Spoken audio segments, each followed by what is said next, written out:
Hi, Chris Duff over at Serious Land Capital, vacant land funding partner. Today, I wanted to remark on the fact that not all brokers' opinions of value, or OPVs for short, are created equal. And this is an extensive topic that probably will return to often here, but I wanted to share a few recent examples from deals that we've seen over the last week or so. First, when folks are sending us a deal and we see, okay, maybe there's a paragraph attached from a broker, maybe it was via email or just a short summary of phone call, maybe text message with the brokers, I really want to see specifics. There was a larger subdivide opportunity that we were looking at, and it had 3 separate broker OPVs attached to it. So all of them were more general in terms of saying, hey, the market's moving at 18 to 20K per acre. I think we can maybe list even right at that number or a little bit above, and exit in X amount of months. Like that, to me, I'm going to be fairly skeptical of, because it's not really accounting for the specific characteristics of the subject property I'm looking at in relation to whatever those other properties are that actually moved in the market. And, that requires actual work, right? Like that's why, and when folks will send like a CMA from a broker, I barely ever pay attention to that because we've already sussed out those comps anyway. It can be a bit handy when they're in a non-disclosure state, when we're just confirming what a true sold price was for a property. But in terms of like trying to generate an average or really kind of like finalize our diligence just from a CMA of putting together some of these numbers, like they're just for land, more often than not, they're just not particularly helpful, particularly with more rural properties. Infill lots might have they might be a bit more cookie cutter type of scenario where the characteristics are fairly uniform across each property. But for anything outside of infill lots, there just tend to be so many specific characteristics that have to be accounted for before that pricing actually makes sense. Plus, on CMAs, they're not necessarily telling you how many times the price was cut, for instance, and you really have to dive deeper into, okay, were there actually utilities here? What else was going on with the particular property, how it was marketed? Sometimes like the actual MLS base listing can be included, but usually that's not covering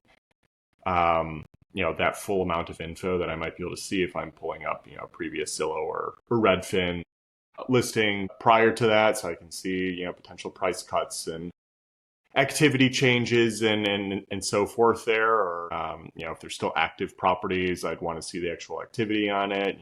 What's the view and saves and the ratio thereof on Zillow, for instance. So that's why I just can use them, especially in non-disclosure states. Maybe it's just confirming are there any comps that we haven't already seen. But, if I'm just taking up this median price or whatever average time to sale and then trying to reverse engineer a list price from that, that's a very easy way to get fooled and not a ideal way to value land purchases that much in our experience. Plus, you have to ensure that the realtor understands what our situation is. That's why, no matter what realtor might be assigned to a certain property, I'm always going to double check personally, hey, we try to offload these things, ideally in 90 days or less. You can't always control what land, may sell for in terms of length of time or price, but, that's our goal there. So, what is going to be that price we can list at that you think with as high likelihood of probability that you can estimate that you're going to get calls, maybe site visits within a week of listing. That's how I usually phrase it to really ensure, okay, we're on the same page, and just mentioning, hey, we're really aggressive, active sellers. Things aren't moving or getting any attention within the first 2 to 3 weeks,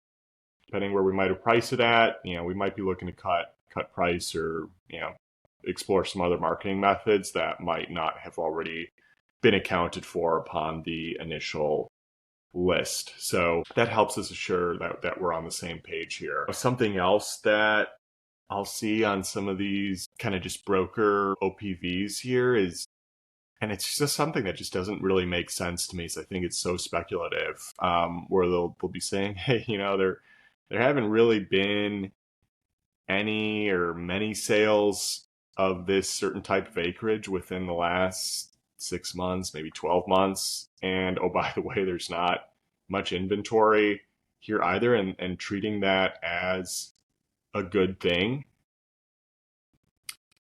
So I fundamentally think that is high risk business to get in. It's entirely possible that some of these local realtors, they might have, off market buyers lists, people who are personally speaking to them and saying, hey, I'm looking for, this 10-acre tract in this particular area. And, just nothing's being listed. Let me know whenever something's available.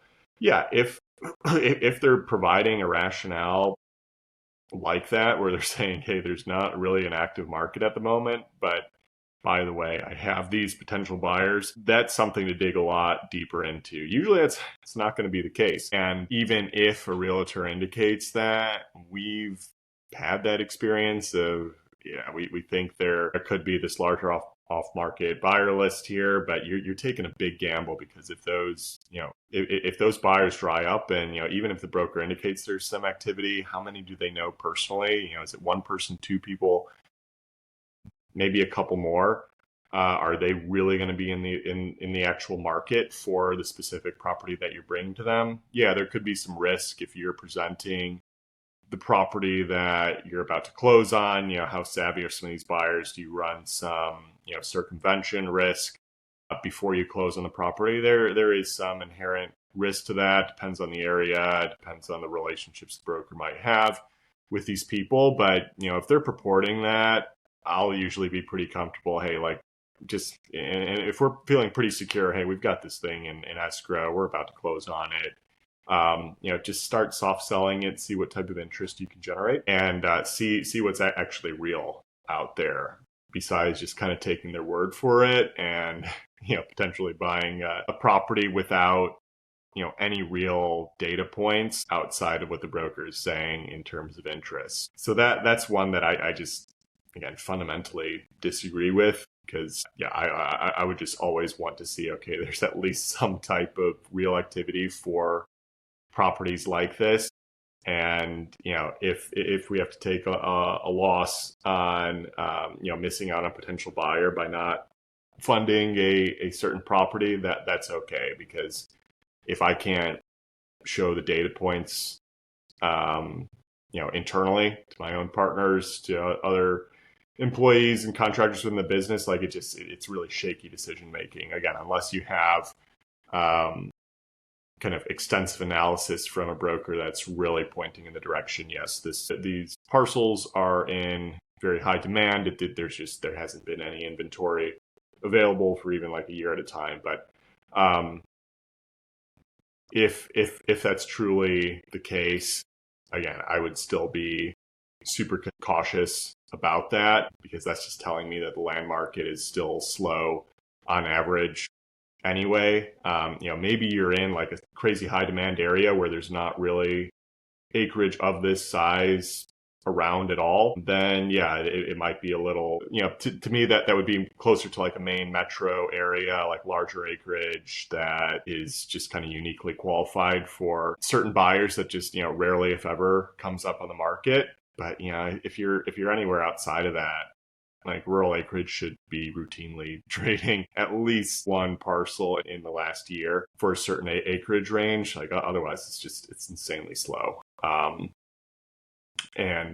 So that's my kind of thinking there. And then to say, there's no inventory, like that's a good thing to see as well. Yeah, you want to see like a higher sold to active ratio, but I also don't like being the only parcel on the market for a certain acreage range either, because then again, I might be first mover advantage and there just might not be that much demand. I don't know, especially if you don't routinely operate in a certain area. So those are some initial thoughts there. And again, going back to like those price per acre ranges, like you got to have them look more specifically at a property. You got to have a site visit in place. If it hasn't been conducted already, like you're going to have to schedule one out. So that's how I start to qualify broker OPVs a little quicker here, just based on our experience. And we have a lot, years worth of experience in this industry now. Like I have no problem pushing back on brokers OPVs here. Some of them are extremely valuable. We work with brokers basically at every transaction. I'm not trying to discount their utility on a dispo and for information perspective. It's just you really have to align with all of your research that you're needing specific to that subject property, and not just taking blanket email statement that the broker spent less than 5 minutes on to provide just an overall opinion of the market. Land is just, it's too specific per property to use such general language there. And so, the one that we were looking at even earlier today, these brokers are like, yeah, 18, 20K per acre can list there. But, when I'm looking at the actual market, yeah, there are a whole bunch of properties in that acreage range listed for that, but a lot of them are been listed for well over 6 months. That's just telling me it's saturated. For actual sales, it's probably closer to like 15K top end. Especially if you're doing a subdivide, want to offload a whole bunch more child parcels, probably a blended price per acre exit of even a bit below that. That was our feedback back there. And like, yeah, I just fundamentally disagree with what these brokers were indicating. And here's our rationale. I wouldn't be opposed to working with those brokers in the future if we really show them, hey, here's the subject, here's these other parcels we think are more specific, where we're actually set to engage working with you. We plan a list with you, like get them more focused and believing that you're not just treating them as a commodity. That would just be another strategy there. That's a whole nother conversation. But hopefully this is helpful here today. If you're looking for funding, seriousland.capital or Land Daily Diligence Facebook group for all of your zero cost diligence on land deals, and landpricer.ai for the most simple and accurate way to price land. Subscribe and share. Been getting a lot more views and feedback. Much appreciated. We are keeping this thing rolling. Take care.